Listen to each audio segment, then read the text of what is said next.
naturally. But what about when you first got there? Because like you did your stuff at Luton and you weren't happy there, and you wanted it. You said earlier on you wanted to just basically you wanted to do better for yourself, and you asked for transfer. I presume at Luton. Many times. But how did Middlesbrough come? How did that? What was the link? What happened? I don't know. One day I got a call from Luton saying Middlesbrough want to talk to you. I thought, Middlesbrough, Jesus Christ, like you living in London, you living in Dagenham, where's that? Sort of. And Stan came down with Harry Green to my house, prefab. I remember living with Mum and Dad, and had a chat. I said, well, I'll come up to see the place, you know what I mean? So, right, I made a date. So I get on the train. Is it King's Cross? I forget now, so I said, well, so I got on this train up to get off at Darlington see. So, I've only been at Darlington in my life. Because they had the rocket on the platform then. Yeah, all right, the old Stevenson's rocket. I don't know if it's still there, is it? Oh, I don't know, I haven't been on a train up there for years. And I'm supposed to meet Stan there, so I get off the train and there's nobody there, see. So I get on the little train, see, there's a little...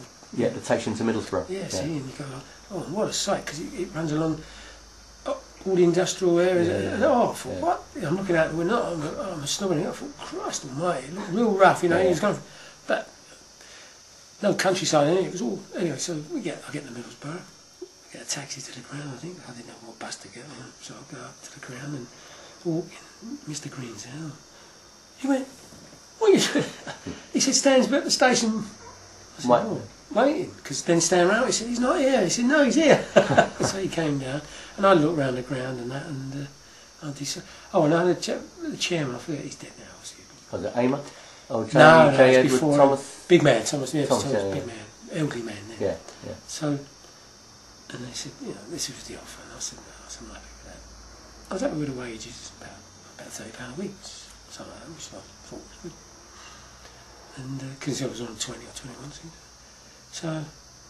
I said, and I screwed him for a few quid. It was all tax. Well, you know, I got £1,500. They might have offered me £1,000. You know what I mean? I said I'll sign. But it was the night. You wouldn't remember this, but I met a very famous footballer at that time. Because Italy played Korea in the '66 World Cup. Yep, that is some. Yep. And Korea won 1-0. Yep. And that was the night I signed. Oh, was it? Yeah. And I remember that. That's it's the only World Cup game I've ever seen. Oh, wow. And I'm sitting there, and a chap was sitting behind us. And he tapped Stan on the shoulder, see? So Stan told me, oh, hello, Jerry. And it was, man, you would know, well, you may have known the name, Jerry Hitchens. Jerry Hitchens, Jerry Hitchens, footballer. Well, he was a famous player. Yeah. I think it was the Villa and that. Then he went to Italy. He played of course he did. He was a Marine, was it AC Milan he played? Yeah, something like that. Yeah, he went to Italy. See, one of the first players to go out and play. Yeah, see, and I was over the moon, see, I'm sitting there, I thought, Jerry Hitchens, you know what I mean? Because, you know, like, to see these famous players, I was, you know, made my day sort of. I was introduced to them. You know. Then I signed after that. Wow, and, on that night? Yeah, it's 66, I remember that, and Italy played, because Italy was supposed to win, and Korea, they didn't stop running. Literally, they were round up and off they went. Cool. Fantastic, yeah, it was a good night. That was my best thing in football, signing for them, in my opinion. It certainly was a good move because of, you know, what happened. I mean, it started off good. We won the first game, then we didn't win about for the next 5, did we? 5 or 6. Well, that's what I was going to ask you, because you would have, as I can work out, he signed. In fact, I mentioned this. It's such a shame you can't see this video, because in the commentary on it, leading up to interviewing David, I say that Stan Anderson signed 4 key players. Yeah. Yourself, Chaddy, Willie Wigham and John Hickton. That's right. Willie was the last one. Willie was the last one. But you hear about, did he tell you about we had to the wait train? Up? No, we had to wait up for him. We was playing, I think it was playing Watford. Yeah, Watford away, That was the game he just turned up on the overnight train from Scotland. We had to wait for him, and we couldn't go to bed till he come. Oh, really? Yeah. It was getting later and later, and when was it in there? And then he comes in, well, you know Willie. Yeah, and he spoke to him? Oh, many times. I love the man, I love him, I'd love to see him. Terrific, we got on well, and he was a lovely man. But he was like, big man. Tall and skinny, he's like a bean pole. And you know, we thought, what the hell? What was he? He came in, but it turned out a terrific bloke, you know what I mean? But we had to start. But when you were signed, it was, I believe it was you first.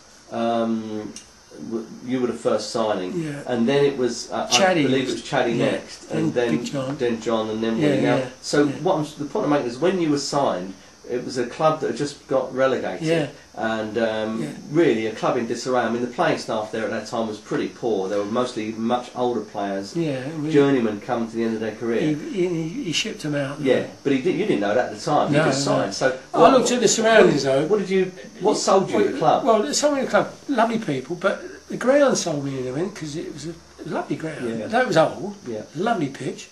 Probably the second. I was lucky I'd gone from it. Well, I went to Ipswich. Two lovely pitches because it's the same pitch. I can have a good pitch up there. I said, yeah, but it didn't get the weather. Being out in the north east and out there. Well, a lovely pitch. And I thought, I wanted to leave Luton, and I couldn't see Luton going anywhere, but I could see Middlesbrough doing something. Yeah. And which proved right. But we won the first one, Colchester away. Then we couldn't win then for about 5 or 6 games. Yeah, there's a bad patch. Yeah, then we had a crisis meeting. Oh yeah? Yeah, Stan calls all in the snooker room. Was this after Wigan had been signed, or was it? Yeah, I think we had all been signed then. I think. Okay. Yeah, about 5 or 6 games, and because I think we had 3 points from possible 15 or 18. I forget now. So we 2 points a game back in them days as well. Yeah, exactly. So we weren't doing very well. So then we had this meeting. It's funny, I don't know. And from then on, because I remember Charlie saying to me, "No, it was my fault." He said, "Where's your goals gone?" I said, "What do you mean?" He said, "Well, you started off." I said, "Yeah." I said, "But I can't, I can't get the ball." Yeah. I remember that, and it wasn't a cross word. He just said, "Yeah." He said, "But then and it's funny. From then on, it all took off again, and that was it." Yeah, it did.